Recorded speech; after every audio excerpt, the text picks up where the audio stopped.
Power star Pawan Kalyan హీరోగా, Shruti Haasan heroine గా, దర్శకుడు హరీష్ శంకర్ తెరకెక్కించిన భారీ హిట్ చిత్రం గబ్బర్ సింగ్ మళ్లీ 12 ఏళ్ల తర్వాత పవన్ బర్త్డే కానుకగా ఈసారి రిలీజ్ చేశారు. అనుకున్న దానికన్నా చాలా ఎక్కువే గబ్బర్ సింగ్ కలెక్షన్లు వసూలయ్యాయి.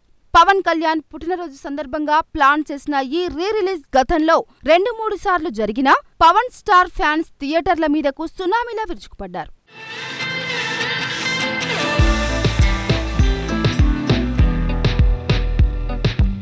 హైదరాబాద్ లాంటి మెట్రో సిటీతో మొదలుపెట్టి మచిలీపట్నం లాంటి పట్టణం దాకా ఎక్కడా చూసినా ఒకటే హోరు.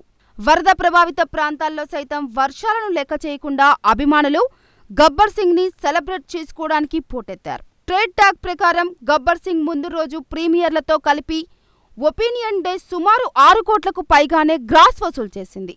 ఇది ఇప్పటిదాకా రీ-రిలీజ్ కాబడిన సినిమాల్లో అత్యధిక వసూళ్లు గబ్బర్ సింగ్వే.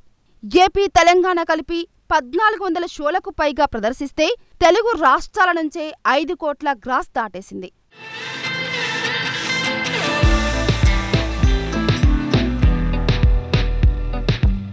ఇక హైదరాబాద్ ప్రసాద్ మల్టీప్లెక్స్, సంధ్యా కాంప్లెక్స్ లాంటి పేరు పొందిన థియేటర్ సముదాయాలలో 10 లక్షలకు పైగా వసూలైనట్టు తెలిసింది.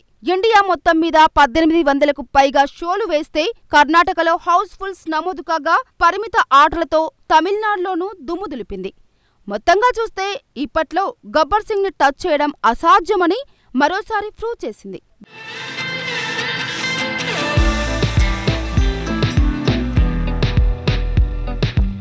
దాదాపు అన్ని చోట్ల గబ్బర్ సింగ్ ఆక్యుపెన్సీలు బాగున్నాయని ట్రేడ్ వర్గాలంటున్నాయి. సెప్టెంబర్ 5 నుంచి వరుసగా కొత్త సినిమాలు రిలీజ్ అవుతున్నా గబ్బర్ సింగ్ కి ఏమాత్రం క్రేజ్ తగ్గదంటున్నారు. థియేటర్ల దగ్గర హంగామా తాలూకు ఫోటోలు, వీడియోలతో ట్విట్టర్, ఇన్స్టా తదితర సామాజిక మాధ్యమాలు హోరెత్తిపోతున్నాయి.